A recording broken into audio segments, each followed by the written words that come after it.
প্রিয় দর্শক, বাংলা নিউজ লাইভে আপনাদের স্বাগত জানাচ্ছি। আমি জাকারিয়া ইবনে ইউসুফ। এই মুহূর্তে আমি আছি ঢাকা বিশ্ববিদ্যালয়ের ডাকসু ভবনের সামনে। আপনারা জানেন যে আজ ডাকসুর যে নির্বাচনী প্রচারণা রয়েছে সেটির আনুষ্ঠানিক সময় শেষ হচ্ছে আর কিছুক্ষণের মধ্যেই।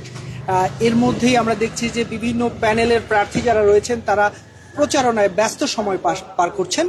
আর আজকে কি হলো বা এই ডাকসু নির্বাচনকে ঘিরে কি কি অবস্থা হচ্ছে, কোথায় প্রচারণা কেমন হচ্ছে, প্রার্থীরা কি ধরনের প্রতিশ্রুতি দিচ্ছেন, কিংবা শিক্ষার্থীদের প্রত্যাশা কি, সেগুলো নিয়ে আমরা আজকে আলোচনা করব। আমার সঙ্গে যুক্ত হচ্ছেন বাংলা নিউজ যে multimedia senior reporter Humayun Kabir Masud. Masud, আপনাকে স্বাগত জানাচ্ছি। জি, ধন্যবাদ আপনাকে। আজ প্রচারণার শেষ দিন, সকাল থেকে কি কি দেখলেন আপনি? আমি আসলে সকাল থেকেই ঢাকা বিশ্ববিদ্যালয়ের ক্যাম্পাসে অবস্থান করছি এবং সকাল থেকে বলতে এই কয়েকদিনই আমি আসলে ঢাকা বিশ্ববিদ্যালয়ের ডাকসুর ইলেকশনটি কভার করছিলাম। যে বিষয়টি আসলে আমি লক্ষ্য করলাম যে ঢাকা বিশ্ববিদ্যালয়ের যে সংসদ নির্বাচন, ঢাকা ডাকসু নির্বাচন, সেটি ঘিরে শিক্ষার্থীদের মাঝে ব্যাপক আলোচনা আছে। তারা অধীর আগ্রহে বসে আছে যে তারা ভোট দিবেন। তবে আজকে কিছুটা ব্যতিক্রমী আয়োজন করেছে ঢাকা বিশ্ববিদ্যালয়ের যে ছাত্রদল মনোনীত প্যানেলটি ছিল, আবিদদের নেতৃত্বে, মায়েদের নেতৃত্বে যে প্যানেলটি, তারা একটি শপথ অনুষ্ঠান করেছে। যে শপথ অনুষ্ঠানে আসলে তারা যেই বিষয়টি উল্লেখ করেছে যে ঢাকা বিশ্ববিদ্যালয়কে তারা একদম পরিচ্ছন্ন এবং সবার জন্য উন্মুক্ত রাখতে চায়। তো এটি আসলে অনেকটা বলা যায় যে তাদের ভোটকে এগিয়ে দিচ্ছে কিনা সেটিও আসলে একটি বিষয় হয়ে দাঁড়িয়েছে। পাশাপাশি অন্যান্য যে দলগুলো রয়েছে, বিশেষ করে আমরা দেখছি শিবির মনোনীত যে প্যানেল, তারাও নির্বাচনী প্রচারণা চালাচ্ছেন। বাকশাস মনোনীত প্যানেল প্রচারণা চালাচ্ছেন। মেয়েদের যেই আগ্রহের অংশ, উমামা ফাতেমা, তার পক্ষেও অন্যান্যরা প্রচারণা চাচ্ছেন। তিনি নিজেও প্রচারণায় আজকে উপস্থিত ছিলেন। সবকিছু মিলে অনেকটাই উৎসাহ মুখর পরিবেশে যে ডাকসু নির্বাচনের প্রচারণা, সেটি আর আপনি জানেন যে অল্প কিছুক্ষণ সময় পরেই তারা আনুষ্ঠানিকভাবে তাদের যে প্রচারণা সেটি কিন্তু সমাপ্ত হয়ে যাবে। কিন্তু এখন যেটি দেখছি যে কিছুক্ষণ পর সমাপ্ত হলো, ঢাকা বিশ্ববিদ্যালয়কে এখন অনেকটা পরিষ্কার করা হচ্ছে। ময়লা যে কাগজে যে স্তূপগুলো ছিল সেগুলো সরিয়ে নেওয়া হচ্ছে। হলে হলে যেই ক্যান্ডিডেটরা আছেন তারা প্রচারণায় এখন অধীর আগ্রহ নিয়ে তাদের যে সর্বশেষ প্রচারণা, সেই প্রচারণাগুলো চালিয়ে যাচ্ছেন। সবকিছু মিলিয়ে আগামী 9 সেপ্টেম্বর যে নির্বাচনটি হতে যাচ্ছে সেটি যে উৎসবমুখর পরিবেশে হবে এটি কিন্তু অনেকটাই নিশ্চিত। আর অন্যান্য যেই ভিপি বাদেও যে জিএস, এডিএস সহ অন্যান্য পদগুলো রয়েছে, সেই পদগুলো ঘিরেও কিন্তু উৎসাহের কোনো কমতি নেই। আমরা দেখছি যে তাদের মধ্যে যেই আনন্দ উল্লাস, তাদের মধ্যে শিক্ষার্থীদের সঙ্গে মিশে যাওয়ার যে, হ্যাঁ, এটি বলতে হবে যে ক্ষুদ্র ক্ষুদ্র কিছু অভিযোগও আছে। অনেক ভিপি অভিযোগ যেহেতু বললেন মাসুদ, আমি আপনার কাছে জানতে চাই যে কোন দল বা কোন প্যানেল কি ধরনের অভিযোগ করছে, অভিযোগগুলো যদি একটু আপনার কাছে শুনতে চাই। অভিযোগের মধ্যে যদি বলি যে ছাত্র দলের গতকালকে একটি ডাকসু থেকে একটি বিতর্কের আয়োজন করা হয়েছে। সেখানে কিন্তু প্রায় প্রত্যেকেই বলছে যে নাজিরা বাজারের যেই হোটেল বিলকে দিচ্ছে, এই বিষয় নিয়ে একটি ছাত্র যেই প্রতিনিধিরা নির্বাচন করছে সেখানের একজনকে খুব নিশ্চিতভাবেই বলা হচ্ছে যে তারা আসলে প্রচারণায় কিছুটা ব্যাঘাত ঘটাচ্ছে। পাশাপাশি ছাত্রদলকে নিয়েও তারা বলছে, ছাত্রদল মনোনীত যে প্যানেলটি আছে তাদের নিয়েও বলছে। প্রায় প্রত্যেকের মধ্যে সমালোচনা আছে, কিন্তু সমালোচনাকে সবকিছুকে মারিয়ে যে তাদের মধ্যে আনন্দ উল্লাস, সেই উল্লাস নিয়ে আগামী 9 সেপ্টেম্বর ভোট অনুষ্ঠিত হবে। মাসুদ, এর মধ্যে আরেকটি যদি আমি অভিযোগের কথা বলি, আমরা যেটি দেখতে পেয়েছি যে শিবিরের পক্ষ থেকে অভিযোগ করা হচ্ছে যে বিএনপির বা বিভিন্ন জেলার যারা নেতা রয়েছেন তারা শিক্ষার্থীদের ফোন করছেন। আবার ছাত্র দলের পক্ষে বলা হচ্ছে যে অনলাইনে বুলিং করা হচ্ছে, বট বাহিনী দিয়ে আক্রমণ করা হচ্ছে। এগুলো নিয়ে যদি একটু আমাদেরকে জানান। আপনার যে প্রথম প্রশ্নটি, সেটি যদি আমি বলি যে এই প্রশ্নটির উত্তর শিক্ষার্থীরা দিতে পারবে। তবে ঢাকা বিশ্ববিদ্যালয়ের শিক্ষার্থীরা কেউই যদি মনে করে যে কোনো কিছুতে প্রভোগ হয়ে কিছু করবে, এমনটি আসলে হবে না আমি বলে বিশ্বাস করি। তারপরেও যেটি বলছেন যে বিএনপি নেতাকর্মীরা, আমার কাছে এমন অভিযোগ আছে যে শিবিরের নেতাকর্মীরা প্রত্যেকের বাড়ি বাড়ি গিয়ে, জামাতের নেতাকর্মীরা বাড়ি বাড়ি গিয়ে তারা যেই ঢাকা বিশ্ববিদ্যালয়ের বর্তমান শিক্ষার্থী আছে তাদের কাছে বলছেন যে যাতে করে শিবির মনোনীত প্যানেলকে ভোট দেয়। পাশাপাশি আবার শিবির অভিযোগ করছে যে বিএনপি নেতা কর্মীরা যাচ্ছে। সবকিছুকে মিলেই যে নির্বাচনী প্রচারণা সেটি উৎসব মুখর। কিন্তু এখন যেটি আসলে আপনি দ্বিতীয় যে প্রশ্নটি করেছেন যে ডাকসু ঘিরে, দ্বিতীয় প্রশ্নটি আসলে আবার যদি একটু বলতেন।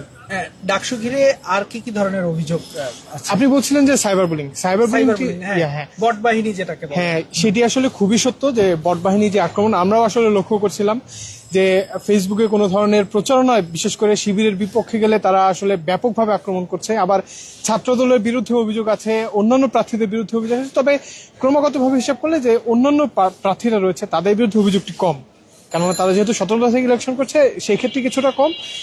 তবে শিবিরের যেই প্রচারণাটি সেই প্রচারণার জায়গায় তারা কিছুটা এগিয়ে আছে এই সাইবার বুলিং এর ক্ষেত্রে। এমন অভিযোগটি আসলে প্রায় প্রত্যেকটি প্রার্থীর কাছে পাচ্ছে, বিশেষ করে নারী প্রার্থী যারা রয়েছে। মাসুদ, আসলে দীর্ঘ 17 বছর যে ফেসিবাদের সময় ছিল, সেই সময় আসলে ভোটের যে আমেজ, সেই ভোটের আমেজ কিন্তু ছিল না। আমরা যদি বলি যে 14 সালে প্রায় 150 জনের বেশি প্রার্থী বিনা ভোটে নির্বাচিত হয়েছে, 2018 সালে দিনের ভোট রাতে হয়েছে। তো এই যে একটা ভোটকে ঘিরে একটা মানুষের যে মতামতের অধিকার, সেটিকে ছিনিয়ে নেওয়া, ব্যালটে কারচুপি করা, মেশিনে কারচুপি করা, সেই জায়গায় আমার মনে হয় যে ঢাকা বিশ্ববিদ্যালয়ের যে ডাকসু নির্বাচন, সেটি একটু মিডিয়া হাইপ বলেন বা সাধারণ মানুষের আকর্ষণ বলেন, জাতীয় নির্বাচনের আগে এই নির্বাচনটা কতখানি গুরুত্বপূর্ণ বলে মনে করছেন? সত্যি বলতে এই নির্বাচনটি শুধু ডাকসুর ইলেকশন বললে ভুল হবে। আমরা দেখছি যে গ্রাম, শহর, প্রান্তর সবকিছুতে ছড়িয়ে গেছে ডাকসু ইলেকশন। শুধু ডাকসু নয়, ডাকসুর পাশাপাশি ডাকসুর নির্বাচন হচ্ছে। তবে ডাকসু এগিয়ে কেন? ডাকসুর যে শিক্ষার্থীরা রয়েছেন তাদের প্রতি কিন্তু সবারই নজর রয়েছে, তারা কি বলছে সেই বিষয়গুলোকে তারা লক্ষ্য রাখছে। তবে আমার কাছে যেটি মনে হচ্ছে যে জাতীয় নির্বাচন অনুষ্ঠিত হবে, প্রধান উপদেষ্টার যেই সর্বশেষ মন্তব্য বা বক্তব্য যে আগামী ফেব্রুয়ারিতে অনুষ্ঠিত হতে যাচ্ছে জাতীয় নির্বাচন, এর আগে ঢাকা বিশ্ববিদ্যালয়ে যেই ডাকসু ইলেকশন, সেই ইলেকশনটি অনেকটাই গুরুত্ব রাখবে। কেননা এই ইলেকশনের দিকেই মুখিয়ে আছে যে সারা দেশের মানুষ কোন দিকে ভোট দিবে, কি করবে সেই বিষয়টি। আসলে এই নির্বাচন কতটুকু সুষ্ঠু হয়, কতটুকু গ্রহণযোগ্য হয়, এবং যে প্রার্থীদের যে সবার মধ্যে আনন্দ উল্লাস এখন পর্যন্ত আছে, আসলে জাতীয় নির্বাচনের ক্ষেত্রে কিন্তু তেমন কোনো বাধাই আসলে হবে না, এমনটি সবাই মনে করছেন। আমি আমার কাছে বিশ্বাস রাখি। আর প্রার্থীরা কি কি প্রতিশ্রুতি দিচ্ছেন? আসলে ঘুরে ফিরেই আমরা যেটা আসি যে গেস্ট রুম কালচার বন্ধ, শিক্ষার্থীদের খাবারের মান, কি কি ধরনের প্রতিশ্রুতি আপনার মোটা দাগে ভালো লেগেছে সব প্রার্থী মিলেই? এই যে একটি বিষয় বললেন যে তারা গণরুম, গেস্ট রুম, পাশাপাশি হল সংকট, খাদ্য সমস্যার সমাধান, এই বিষয়গুলোকে তারা ব্যাপকভাবে প্রাধান্য দিচ্ছেন। পাশাপাশি যেটি দেখছি যে তাদের মধ্যে যেই একটি আনন্দ উল্লাস রয়েছে, সেই আনন্দ উল্লাস থেকে তারা একটি বিষয় বলছেন যে নির্বাচন অনুষ্ঠিত হোক, সাধারণ শিক্ষার্থী যারা রয়েছেন তার প্রত্যেকেই ভোট দিক, তাদের যে পছন্দের প্রার্থী তাকে নির্বাচিত করুক, এদিকে আছে। পাশাপাশি যে প্রত্যেকটি রাজনৈতিক দল, বিশেষ করে আমরা যদি বলি বিএনপি, জামাত, এনসিপি, তারা আসলে এই দিকটার দিকেই তাকিয়ে আছে যে এই নির্বাচনটি কেমন হয় এবং শিক্ষার্থীদের যে প্রত্যাশা। বলা যায় যে জাতীয় নির্বাচনের আগে এই নির্বাচনটা একটা one kind of acid test. হ্যাঁ, এটা অনেকটাই বলা যায় যে এটি একটি নতুন করে আকর্ষণ জাগাবে সাধারণ মানুষের কাছে। এখন আমি আসলে একজন মাল্টিমিডিয়া রিপোর্টার হিসেবে আপনার কাছে জানতে চাই, আপনি 2019 সালে ডাকসু নির্বাচন কভার করেছেন, পাশাপাশি এই নির্বাচনে আপনি প্রত্যক্ষ এবং পরোক্ষভাবে আপনি আজকে এখানে এসে উপস্থিত হচ্ছেন, গতকালকে এসেছিলেন, সবকিছু মিলিয়ে 2019 সালের নির্বাচনের পর প্রায় দীর্ঘ 6 বছর পর ডাকসুর আবার ইলেকশন হতে যাচ্ছে, আপনি কেমন দেখছেন? আমি আসলে 2019 সালের যে নির্বাচনটা আমরা দেখেছি, 2019 সালে কিন্তু ছাত্রদল অংশ নিয়েছিল, কিন্তু সেভাবে কিন্তু তারা প্রচারণা করতে পারেনি। শিবির তো অংশ নেওয়া দূরের কথা। তো সবকিছু মিলে ওটা বলা যায় যে একটা একপাক্ষিক নির্বাচন ছিল। এর মধ্যে ছাত্রদের যে মানে প্রতিরোধের মুখে বা ছাত্রদের ঐক্যবদ্ধতার কারণে ভিপি নূর এবং ভিপি পদে নুরুল হক নূর এবং সমাজসেবা পদে আক্তার হোসেন বের হয়ে এসেছিলেন। এবারের প্রেক্ষাপটটা কিন্তু একটু ভিন্ন। এবারের প্রেক্ষাপটে আমরা দেখতে পাচ্ছি যে নিষিদ্ধ ঘোষিত ছাত্রলীগ ছাড়া মোটামুটি সবাই অংশগ্রহণ করছেন, সবাই সবার কাজ নির্বিঘ্নে প্রচার করছেন, শিক্ষার্থীদের কাছে যাচ্ছেন, তাদের যে আহ্বান, ভোট কি কারণে তাদেরকে ভোট দেবে, কি কারণে শিবিরকে ভোট দেবে, কি কারণে ছাত্রদলকে ভোট দেবে, কি কারণে বাকশাসকে ভোট দেবে, কি কারণে অন্যান্য স্বতন্ত্র প্রার্থীরাও নিজস্ব অনেক দারুণ দারুণ কিছু প্রার্থী রয়েছেন যারা নিজস্ব কারিশমায় ভোটের ফলাফল বদলে দিতে পারেন।